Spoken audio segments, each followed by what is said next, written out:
एक सवाल है आपसे। अगर आज सुबह उठते ही आपको तेज बुखार हो जाए, गला खराब हो, खांसी शुरू हो जाए और पूरा शरीर टूटने लगे, तो क्या आप इसे सिर्फ मौसम बदलने का असर समझकर घर पर ही छोड़ देंगे? शायद आप कहेंगे, अरे, वायरल होगा, 2-4 दिन में ठीक हो जाएगा। लेकिन यहीं पर कई लोग गलती कर देते हैं, क्योंकि ऐसे सिम्टम्स सिर्फ सामान्य वायरल में ही नहीं, बल्कि स्वाइन फ्लू यानी H1N1 इन्फ्लुएंजा में भी दिखाई दे सकते हैं। अब इसका मतलब ये बिल्कुल नहीं है कि बुखार और खांसी होते ही आपको स्वाइन फ्लू हो गया। नहीं। लेकिन प्रॉब्लम ये है कि शुरुआत में इसके सिम्टम्स कई बार सामान्य फ्लू जैसे ही होते हैं। और इसी वजह से लोगों को समझ नहीं आता कि कब घर पर आराम करना ठीक है और कब डॉक्टर से सलाह लेना जरूरी है। इस वीडियो में मैं आपको सिर्फ स्वाइन फ्लू के सिम्टम्स की लिस्ट नहीं बताने वाला। मैं आपको एकदम आसान भाषा में समझाऊंगा कि स्वाइन फ्लू की शुरुआत में कौन से सिम्टम्स दिखाई दे सकते हैं, ये एक व्यक्ति से दूसरे व्यक्ति तक कैसे फैलता है, घर में किसी को हो जाए तो किन बातों का ध्यान रखना चाहिए, और सबसे जरूरी, ऐसे कौन से वार्निंग साइंस हैं जिन्हें देखकर आपको बिल्कुल भी इंतजार नहीं करना चाहिए।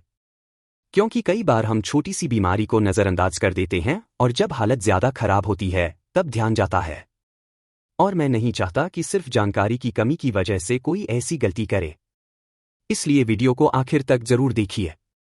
खासकर अगर आपके घर में छोटे बच्चे हैं, बुजुर्ग हैं, गर्भवती महिला है या किसी को पहले से कोई बीमारी है, तो ये जानकारी आपके लिए और भी ज्यादा जरूरी हो सकती है। और वीडियो शुरू करने से पहले एक छोटी सी बात। हम में से ज्यादातर लोग पैसे, काम और फ्यूचर की चिंता में इतने बिजी रहते हैं कि अपनी हेल्थ को पीछे छोड़ देते हैं। लेकिन याद रखिए, स्वास्थ्य ही सबसे बड़ा धन है।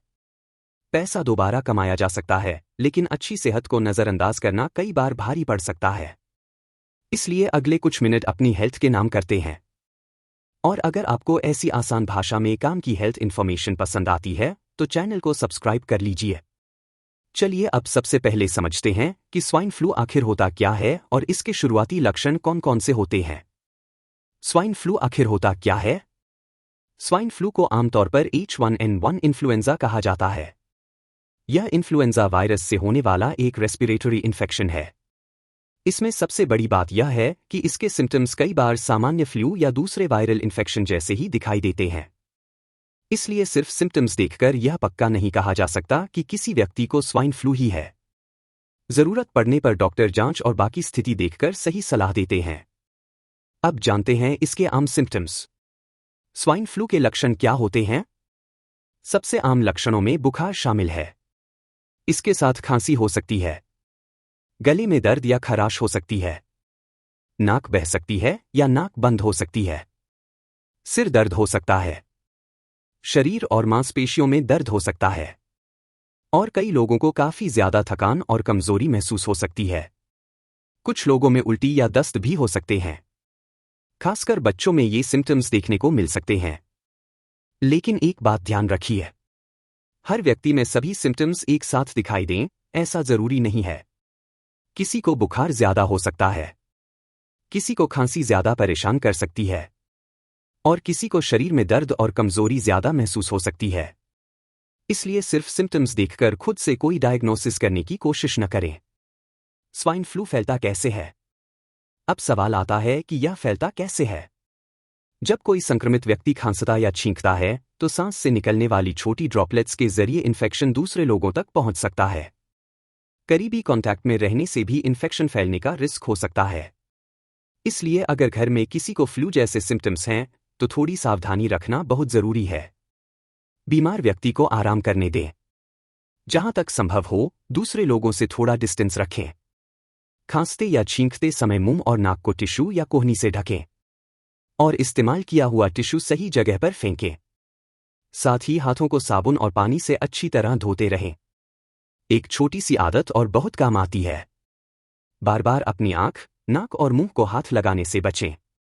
अगर आप खुद बीमार हैं, तो बिना जरूरत बाहर जाने और लोगों के बहुत करीब जाने से बचें। इससे दूसरे लोगों तक इन्फेक्शन फैलने का रिस्क कम करने में मदद मिल सकती है। घर में किसी को सिम्टम्स हो तो क्या करें? सबसे पहले घबराने की जरूरत नहीं है। अगर सिम्टम्स हल्के हैं, तो आराम करें और पर्याप्त मात्रा में पानी और दूसरे फ्लूइड्स लेते रहें। शरीर को रिकवरी के लिए समय दें। लेकिन अपनी हालत पर नज़र जरूर रखें। अगर सिम्टम्स बढ़ रहे हैं या कई दिनों तक ठीक नहीं हो रहे हैं तो डॉक्टर से सलाह लेना बेहतर है। और एक बहुत ज़रूरी बात, अपने आप एंटीबायोटिक्स शुरू मत करिए। हर बुखार या फ्लू में एंटीबायोटिक्स की ज़रूरत नहीं होती। दवा की ज़रूरत है या नहीं और कौन सी दवा सही रहेगी यह डॉक्टर आपकी स्थिति देखकर तय कर सकते हैं। कुछ लोगों को डॉक्टर एंटीवायरल मेडिसिन्स की सलाह भी दे सकते हैं, लेकिन इसे भी अपने आप शुरू नहीं करना चाहिए। किन लोगों को ज़्यादा सावधान रहना चाहिए? अब ये हिस्सा बहुत इंपॉर्टेंट है। इन्फ्लुएंजा कुछ लोगों में ज़्यादा गंभीर हो सकता है, जैसे छोटे बच्चे, बुजुर्ग, गर्भवती महिलाएं और ऐसे लोग जिन्हें पहले से कोई क्रॉनिक बीमारी है। उदाहरण के लिए सांस की बीमारी, दिल की बीमारी या डायबिटीज जैसी समस्या वाले लोगों को ज़्यादा सावधानी रखनी चाहिए। जिन लोगों की इम्यूनिटी कमज़ोर है उन्हें भी फ्लू जैसे सिम्टम्स होने पर जल्दी मेडिकल एडवाइस लेना चाहिए। अगर आप या आपके घर में कोई व्यक्ति ऐसी हाई रिस्क कैटेगरी में आता है और उसे फ्लू जैसे सिम्टम्स दिखाई देते हैं तो डॉक्टर से जल्दी संपर्क करना समझदारी है। अब सबसे ज़रूरी बात, कब तुरंत डॉक्टर के पास जाना चाहिए? देखिए, कुछ सिम्टम्स ऐसे होते हैं जिन्हें बिल्कुल भी इग्नोर नहीं करना चाहिए। अगर सांस लेने में परेशानी हो रही है, सीने में दर्द या दबाव महसूस हो रहा है, बहुत ज्यादा कमजोरी या चक्कर आ रहे हैं, कंफ्यूजन होने लगा है, लगातार उल्टी हो रही है या बीमारी के सिम्टम्स तेजी से बिगड़ रहे हैं, तो घर पर इंतजार न करें। ऐसी स्थिति में तुरंत मेडिकल हेल्प लें। बच्चों में भी कुछ वार्निंग साइंस को गंभीरता से लेना चाहिए। अगर बच्चे को सांस लेने में परेशानी हो, वह बहुत ज्यादा सुस्त हो जाए, पानी या दूध ठीक से न पी पाए, होंठ या चेहरा नीला दिखाई दे या दौरे पड़े, तो तुरंत डॉक्टर या अस्पताल से संपर्क करना चाहिए। याद रखिए, समय पर इलाज और सही मेडिकल एडवाइस कई बार बहुत जरूरी साबित हो सकती है।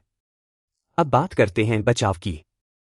देखिए दोस्तों, बीमारी से बचने के लिए हमेशा कोई बड़ी चीज करने की जरूरत नहीं होती।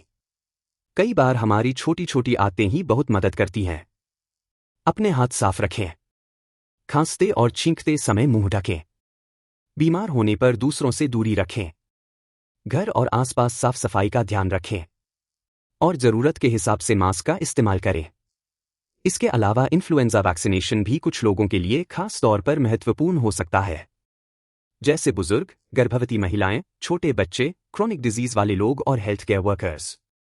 अगर आपको समझ नहीं आ रहा कि फ्लू वैक्सीन आपके लिए जरूरी है या नहीं, तो अपने डॉक्टर से सलाह जरूर लें। एक बात हमेशा याद रखिए, हम अपनी जिंदगी में पैसा कमाने के लिए बहुत मेहनत करते हैं, अपने बच्चों का फ्यूचर अच्छा बनाने के लिए मेहनत करते हैं, घर, गाड़ी और दूसरी जरूरतों के लिए मेहनत करते हैं।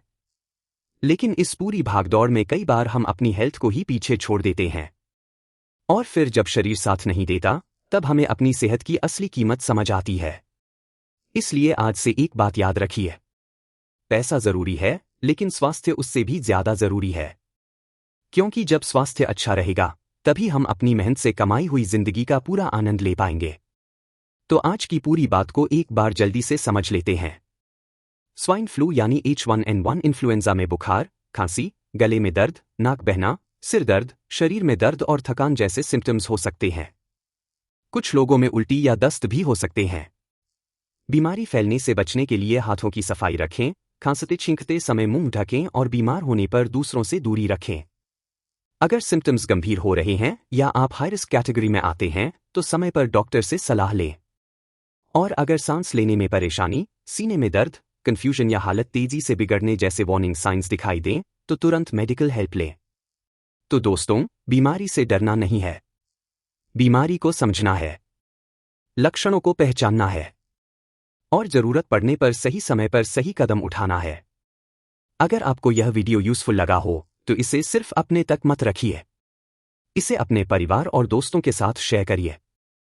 हो सकता है आपके एक शेयर से किसी व्यक्ति को समय पर जरूरी जानकारी मिल जाए। वीडियो पसंद आया हो तो लाइक जरूर करें और हेल्थ से जुड़ी ऐसी ही आसान और काम की जानकारी के लिए हमारे चैनल को सब्सक्राइब करना न भूलें।